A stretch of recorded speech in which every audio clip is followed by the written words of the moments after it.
Majority of the immune system lives in the gut. We've learned this over the last 10 years or so. So IgA is the first knight on the charge. He or she is there and ready to slay dragons, whatever comes its way. So they line all the, also in the nose and the mouth and the the secretory pathways. They're all their first line of defense, other than your skin, your external barrier.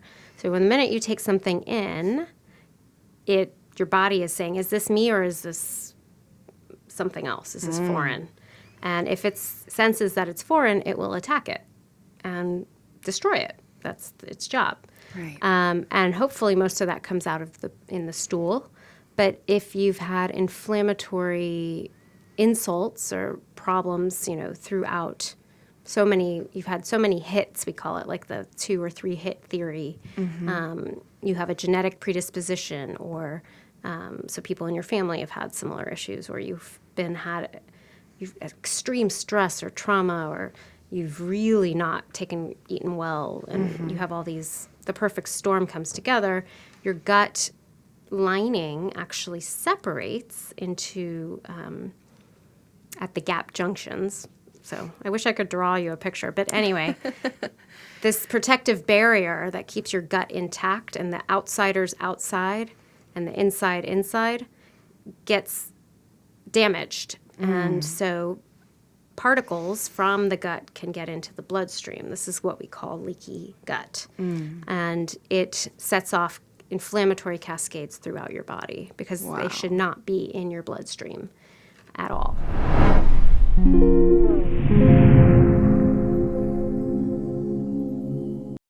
So usually my patients, I see, and Austin is a very unique place. So let's put that out on the table.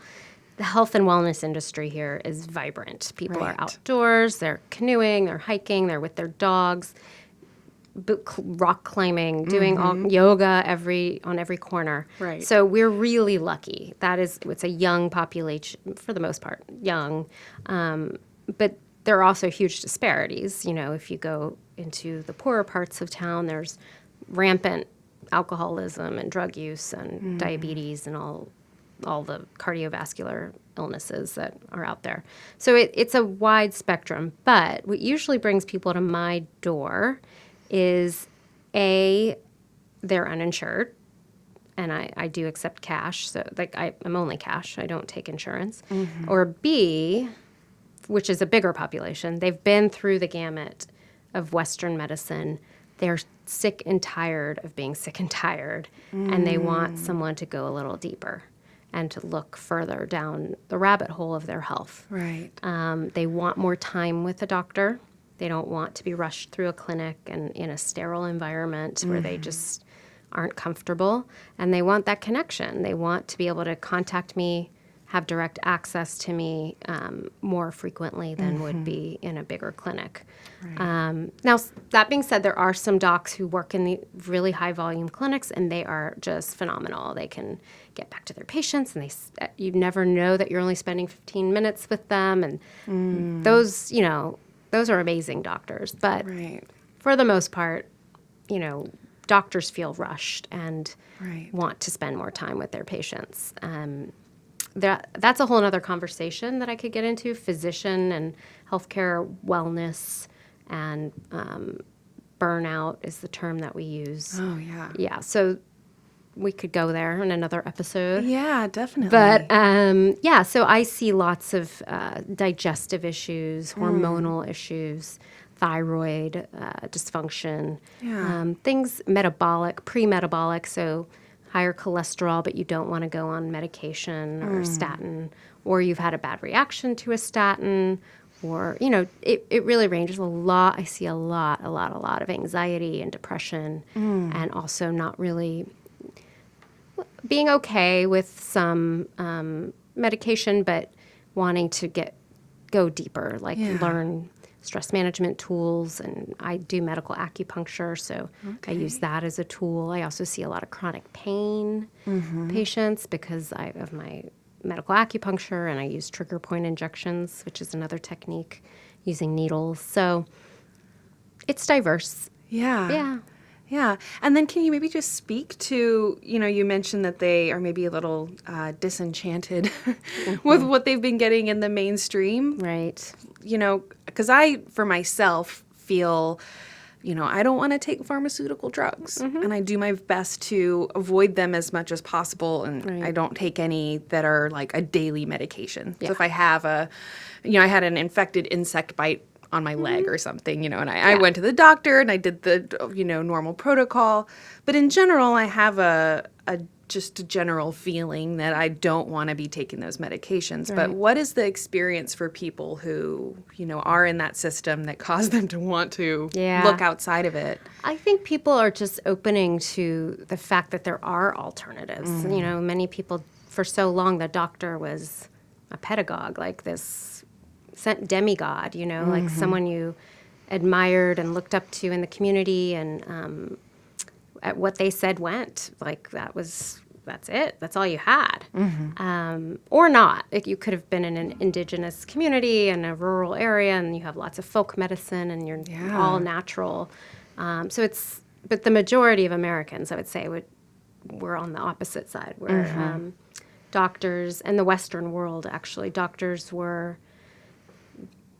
it was their way, and there are some brilliant minds that came out of that. But what we're learning is that model no longer fits our millennial populations, our generations that are coming up and saying, no, we want a little more. We want answers, and we don't want to be told what to do per se. We want to know why and understand it more, because I think technology has just opened up.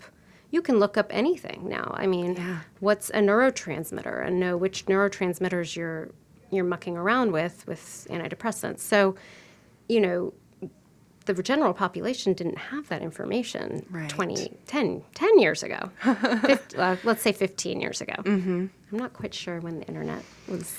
Well, and it was interesting because I remember when, the internet was just like people making little websites, and then they came up with the word blog or whatever. An AOL Instant Messenger. Yeah, definitely. Chat rooms. Yep. And then at some point it was like the ceiling broke or the floor dropped out or whatever. And then it was just information everywhere. Right.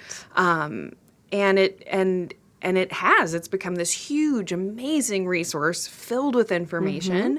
And so, like you said, people now have at their fingertips the ability to go in and look up their symptoms, look up the diagnosis that they heard, look up the medication they've been given. Right.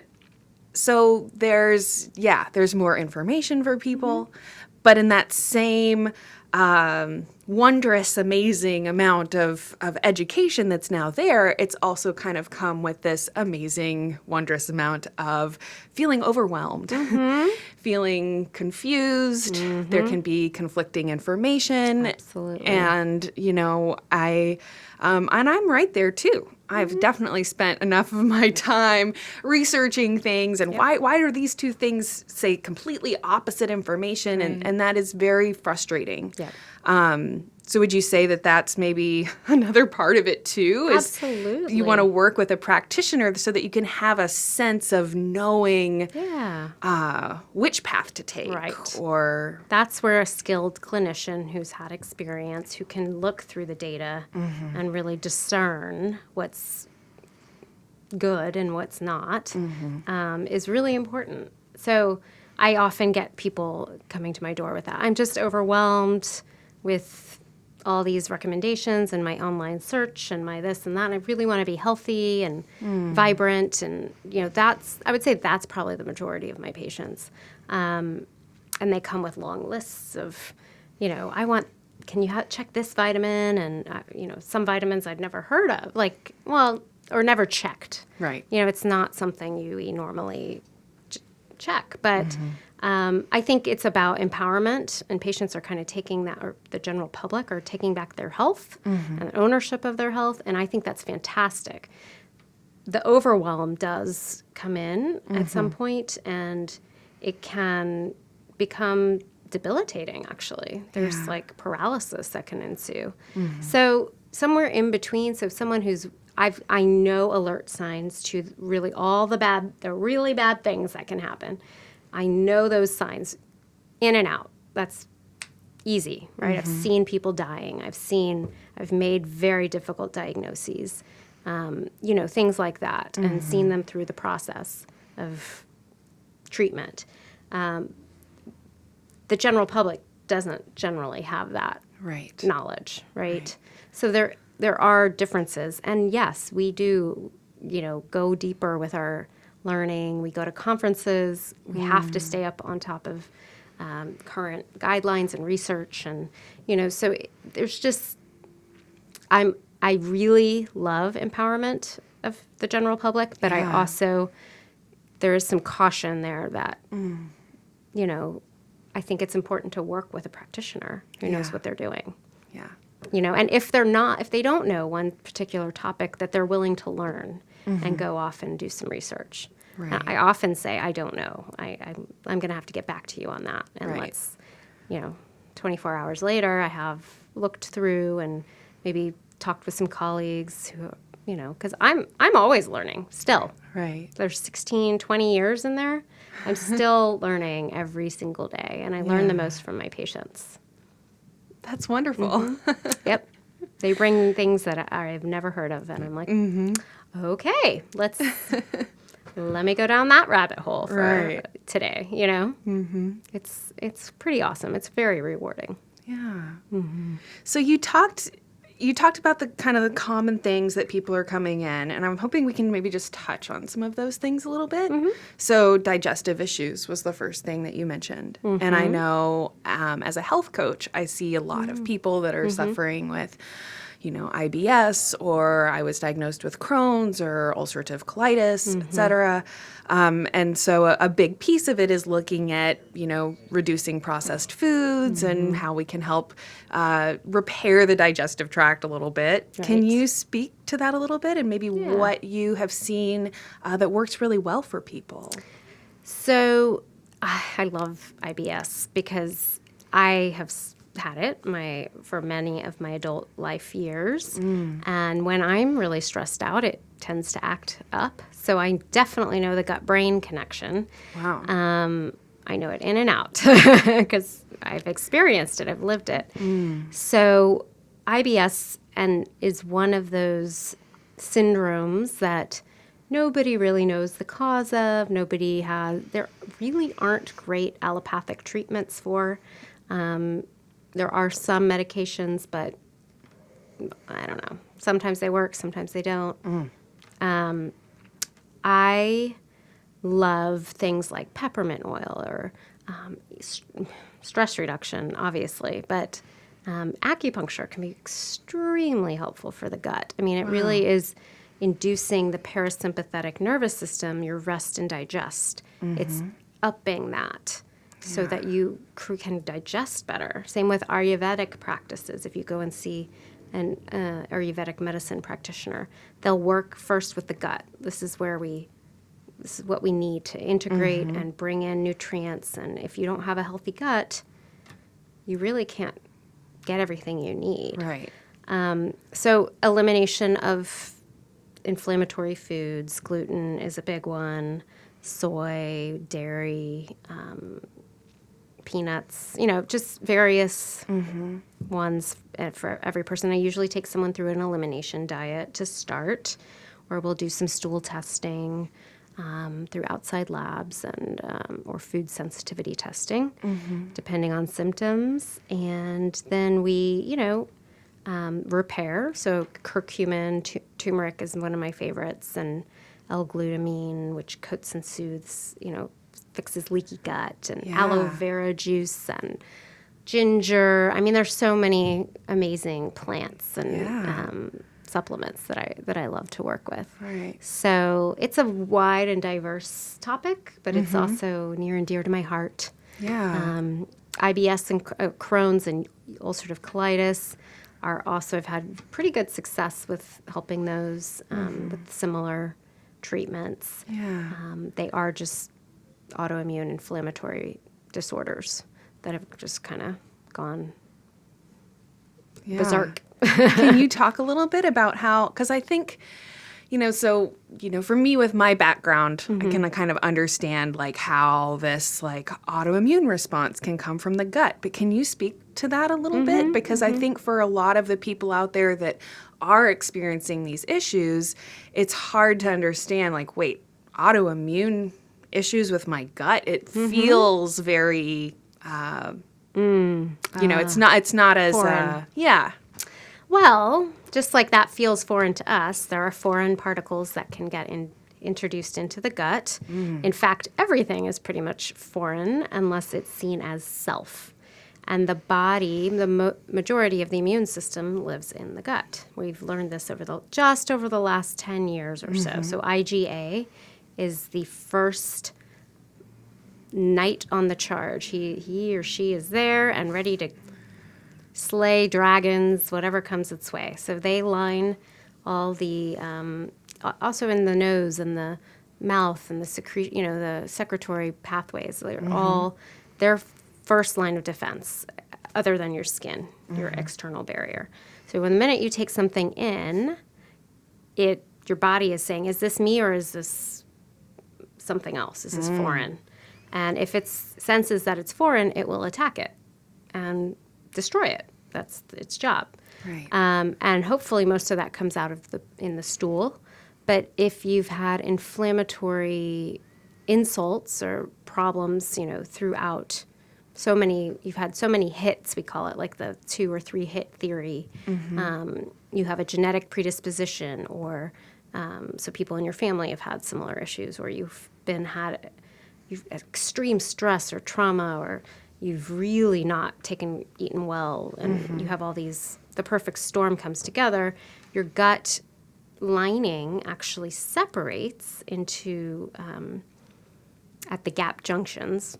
So I wish I could draw you a picture, but anyway, this protective barrier that keeps your gut intact and the outsider's outside and the inside gets damaged. And so particles from the gut can get into the bloodstream. This is what we call leaky gut. And it sets off inflammatory cascades throughout your body because they should not be in your bloodstream at all.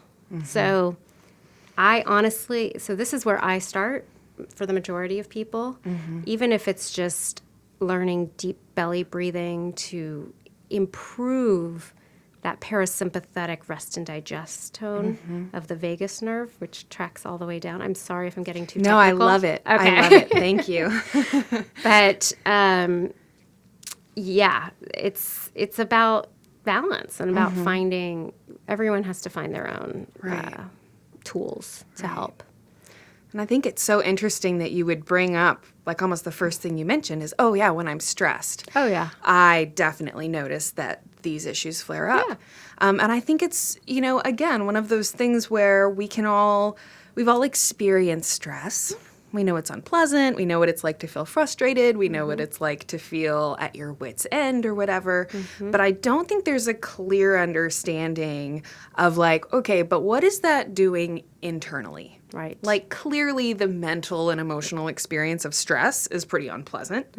But I think recognizing that, there's this whole kind of domino effect that stress that maybe like emanates from stress, and that the digestive tract is like a big piece of that. So speaking about the parasympathetic nervous system, and this is a concept that comes up a lot with my health coaching, is helping people understand that, hey, all the time that you're spending in that like stressful fight or flight kind of mode, your body's kind of under attack. Yep.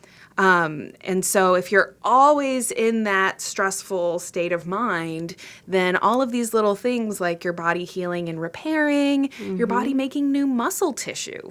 So many of the people I work with are trying to lose weight or they're trying to get really fit. And, they end up revealing that they're only sleeping like 3 hours a night so they can get up early and go work out. And I'm trying to instill that, actually your body can't even repair and build muscle or do whatever if you're not sleeping. Right. So I think recognizing that there's this big link between stress and digestive issues is a really big piece. It's huge. It's huge. I mean, the terms that have come out just in the regular vernacular, dialect is, I got punched in the gut and or I sensed it in my gut, or gut feeling. Gut feeling, yes. I mean, it all comes down to the nervous system in the gut. Wow. And some would argue energetic systems in the gut, that it can sense things before it's going to happen, or so there's that whole energetics perspective. But so fight or flight is a useful process. It's normal. We need that to get up in the morning. We need it to stave off someone who's attacking us. Hopefully that's no one, but we don't need it every single day, all day long, which is what our society is living in constantly. And that's a lot of why we have such high rates of illness and disease, because we don't rest. We don't rest well. Yeah. We feel like we constantly need to be working. And I fall guilty to this just as much as anyone else. So it's about learning how to kind of dial that down, using tools that you've been guided to use, like deep belly breathing or meditation or yoga or even acupuncture, and really working on yourself and taking responsibility. I think that's a big factor. Right. And just making time for it, you know, and sometimes because I think that we're all that way. And I actually had a previous guest who, I can't remember the exact term she used, but basically we're just like in the world of busy. Like everyone is encouraged to be busy, and you see someone you haven't seen in a while and you're like, oh, how are you? And they're like, oh, I'm so busy. Yes. And like we kind of take pride in being busy all the time. So, just kind of knowing that, hey, just as important as it is for you to work and get all this stuff done, it's just as important that you set aside a little chunk of time for not doing anything, for relaxing, making sure you're getting sleep, etc. It's so important. And we've really, unfortunately, kind of we've really not attended to our self-care needs with the advent of increased technology in our lives. We're doing more and stressing more, and it's just a nonstop. So I am all about rest and digest and relaxation and, not being so hard on ourselves. Yeah. And this has been a personal lesson for me as well. I am not high and mighty. I am not above all of this at all. I mean, it's a daily practice every single day. Yeah. How can I make more space in my life? How can I let go of control? How can I be more kind to myself and others? Every single day. And some days I'm better and some days I'm not, and I am human. But I think if we all did a little bit more of that, then the world would be a better place and we would be much happier. Because definitely. Most people are not happy. So speaking of most people being not happy, one of the other things that you mentioned was, that you see a lot of anxiety and depression and things like that. Yes. Can you maybe speak to a little of what you've seen be helpful with those issues? So a lot of it comes down, I think, also to some of what we've been talking about. Lots and lots of downtime is needed to repair and, there are physical reasons why people aren't feeling well mentally. So if their gut is damaged, then we need to repair it and, things like that. But so food is really important. Rest is really important. Proper sleep, if they're not getting oxygen to their brain at night, like they're snoring or have a deviated septum that is causing their oxygen to go low, that needs to be addressed. There are medical reasons why you may be depressed or anxious. But the number one culprit, I think, is busyness, the news, and like technology, and not turning off. We feel like we always have to be plugged in, social media, and I love social media, don't get me wrong. It has brought incredible things to my life and people and a sense of community. However, not turning it off stimulates your melatonin to not be secreted, and increases your cortisol levels, and watching the news is horrible. Having FOMO is horrible. FOMO? FOMO, fear of missing out. Oh. Yes. FOMO. Fear of missing out. So true. Wow. So true. So it's, I'm surprised you didn't know that term. Well, the thing is, it's funny for someone who, basically my whole job is in YouTube and all of this stuff. I'm pretty out of the loop when it comes to social media. It's not a bad thing. It's probably not a bad thing. So, I think turning off the news. I had a patient that would come in. She's like, I'm not sleeping and I'm anxious. And I was like, well, what are you doing right before sleep? Oh, I watch the news. And I'm like, why are you putting that? I know. Those horrible things into your mind. You're absorbing that negativity every single night before you go to bed. What's supposed to be your most calm, peaceful, winding down, is this trauma. And I think that repetitively they purposefully make the news. I mean, obviously there are horrible things going on all around the world. Yes. I mean, more horrible than I think even people who Absolutely. watch the news all the time maybe even realize. Absolutely. But at the same time, when I do watch the news, and it's actually been kind of a long time since I had cable and watched the 10 o'clock news every night, but I remember that from my childhood. And it's just kind of interesting how, they'll kind of, do this, really sad, scary, horrifying story. And then they're like, in other news, there's a great parade this weekend, Right. and there's going to be a big, giant float of Garfield. And it was, this interesting, I don't know what it is exactly, but it's they're trying to get you really stressed out and upset about something and then make it look like they're really balanced and trying to not make you upset or whatever. Right. But for those people who, are really empathetic and see those news stories of atrocities going on, and it deeply affects them. Right. It doesn't matter that they try to but then here's the weather, and the weather's going to be nice or whatever. And so I think that trend towards sensationalizing and making things even more scary and overwhelming, I think that's gotten worse. Right. And I definitely see that as I scroll through news headlines on my phone or something, that every one you're like, Right. and then I'll go and I'll read the article and I'm like, oh, well, it's not that bad or whatever. You know what I mean? Yeah. You can see, what do they call a clickbait title or whatever. Yes. And, even before the show, we were kind of talking about what we might want to call this particular episode. And, I said, medical doctor reveals the benefits of an integrative approach. Right. But I realized in saying that, oh, man, I just kind of did that weird clickbaity thing. But it's unfortunate because, as independent media creators, and there's a lot of independent media creators now, which is wonderful. Right. But we're right there competing for views against all of those big mainstream things who are doing that. And so it's almost in a way, in order to play in their game or to play on their field or whatever, it almost does kind of make you need to try and scare people or whatever. And I never want to do that. I want to empower people, I want to teach people, I want to help people understand that, hey, there's these real simple things you could be doing that are going to have a really big pronounced benefit on you.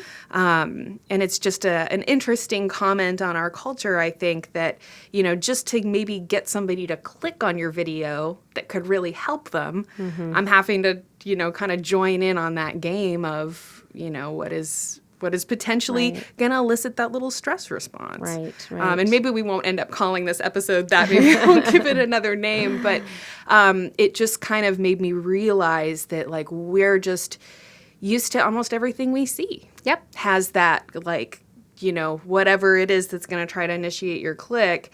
I see lots and lots of YouTube videos now, these 5 signs that you're going to have a heart attack tomorrow. And I'll click them because I want to know. And they'll, have a picture of a symptom. Like I get these kind of like red itchy spots on my back when I shower. I think it's the heat. Because when I work out really hard, sometimes it'll happen too. Yeah. Anyway, so there's like a little icon with somebody with what looks like little red itchy bumps on their back. And I click it and I'm like, oh my God, I'm going to have a heart attack. And I just realized there was actually I can't remember what the term was, but there was a term for like looking stuff up on Google and kind of like feeling like a hypochondriac about it. Oh, wow. And I noticed myself doing that, and I just feel like it's again, kind of the double-edged sword that now there's all this information and it's wonderful, right. But at the same time, like there's also these kind of like scary elements to it, and maybe this happy balance where you're learning and you're educating yourself, but you're also noticing those things that initiate Triggers, that kind of adrenaline surge and, put us out of, oh, I'm just going to be learning about this topic. I'm going to learn about the news. I'm going to see what's going on versus like really high state of stress response as we're learning things and learning the news. One of the first things I tell my patients is just to turn off the news. Just don't watch it. And if more people don't watch it, then no one's going to make money from it. And then it'll, evolve. So, we can't control everything. Actually, we can not control a lot. But I do think controlling our own environments is really important, and what comes into that environment. And that goes for relationships as well. So, toxic people need to be eliminated or not. I do not kill your people. I'm talking your relationship needs to kind of evolve, and or there need to be stronger boundaries about that. If your work situation is toxic, that needs to change, and more, So there are so many things that we can have control over, and that's really where I start with most of my patients. Right. And sometimes you need an outside perspective on that. You can't always see things. My mom always says, "Hi, Mom." When you're in the pickle jar, all you see are the pickles, and it's true. When you're literally submerged in a situation or an illness or whatever it is, all you can see is that and how it affects your life in every way. So having someone kind of lift you up for like 20 minutes or an hour or something and take you out of the pickle jar, quote unquote, it helps. It really, it's like, oh, I didn't see myself in that way. Or, wow, I really am powerful and strong, and look what I've created in my life. Right. And, wow, I really have people that love me, or, whatever it is. I can add 2 vegetables a day. Wow. Right. Right. So. And it's very, very true. I know what you mean about the pickle jar thing. I kind of think about it like blinders. People get their little Tunnel blinders vision. on. Yeah, tunnel vision, and they're just like focused on this one thing. And yeah, you're right. It's sometimes hard to kind of step out and look at it from an outside perspective and see the different things in your life that are maybe creating that situation or perpetuating the situation. And then the things that, like you said, the things you can do to change it. Because clearly we can't change everything, but if we change the things that we do have control over, there's actually a lot of, empowerment. Yeah, empowerment, a lot of benefit that can come from that. Yeah. So one of the other things you mentioned was thyroid issues are common. And I know I see a lot of comments on our videos and stuff about hypothyroidism, et cetera. Can you maybe speak a little bit to... Sure. There is more of an epidemic, I would say, of autoimmune thyroid problems, hypothyroidism, even hyper, where you're overactive with your thyroid function. A lot of it, again, comes down to diet and toxins in the environment and things that we're putting into our bodies and exposing ourselves to. Dietary-wise, we are, as a whole in society, moving towards sea salt, things that are less processed, which is really good. However, we aren't getting the iodine that we need in our daily diet to help the thyroid function. So iodine is you have to have iodine in order for your body to function. And the ways we can get that in our diet is eating kelp or seaweed. Fish have, because they eat kelp and seaweed, but mostly it comes from those types of, I'm sure there are others. I just can't think off at the top of my head anything else. But, and then we have this iodized salt. So they add an iodine molecule onto salt. And since we've all mostly moved away from that iodine, we aren't getting it in our diets. Wow. So another factor is selenium that we need. Our soil is depleted from over-farming and reuse and all the horrible things we've been doing over time. Yeah. So that we aren't getting that factor in as well. So I personally, that's my belief, is where this epidemic of hypothyroid or low-functioning thyroid is coming from. In addition to the gut health and lack thereof. And, if you have, again, that 3-hit or 2 hits, and you're genetically predispositioned to develop some illness, it will occur if you have too many toxins, in a broad sense. Yeah. So when someone has hypothyroidism or a thyroid dysfunction, we do go back to diet. I have seen antibodies to the thyroid come down dramatically with just removal of gluten or dairy or both. Wow. Soy, things like that. And you can regain your function of the thyroid. It's really exciting. Most people need to be put on, nutritional support with a really great multivitamin with selenium and iodine. There are some practitioners who load very heavily on iodine. I'm not one of those people. More power to them if they can get it right. I just don't have training in that, and I don't feel comfortable because you can go too much with iodine. Right. So, eating comes to diet, and there's also medication that can help while we're kind of balancing everything out. A lot of people do go on to medication just to feel better and get them through the process. So, right. Yeah.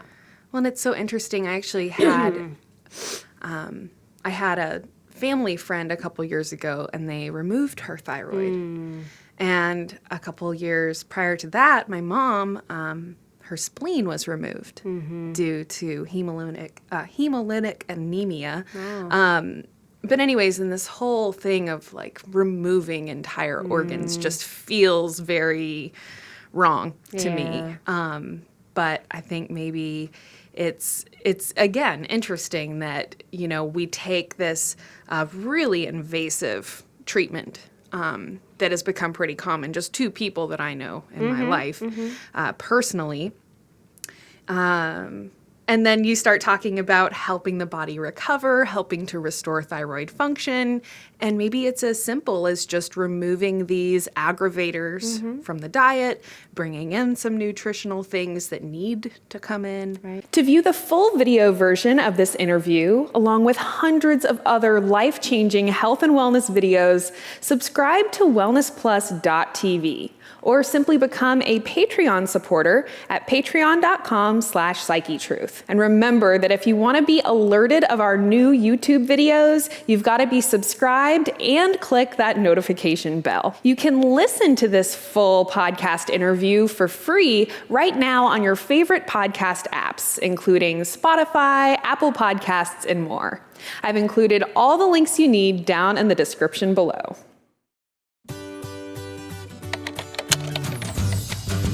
Let's get started.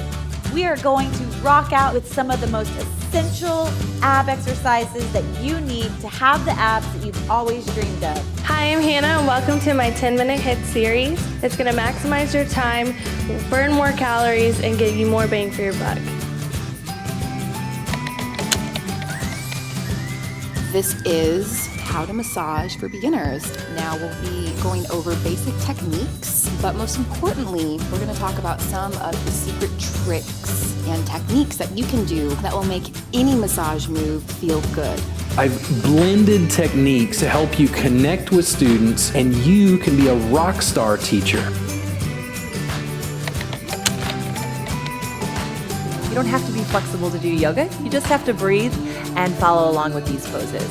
So this is a fantastic course for you if you are looking to find more confidence in your yoga practice. Welcome back to Yoga with Jess. We're going to work on some foundational basic postures. We're going to progress through some intermediate and advanced postures and just address overall wellness and stress reduction.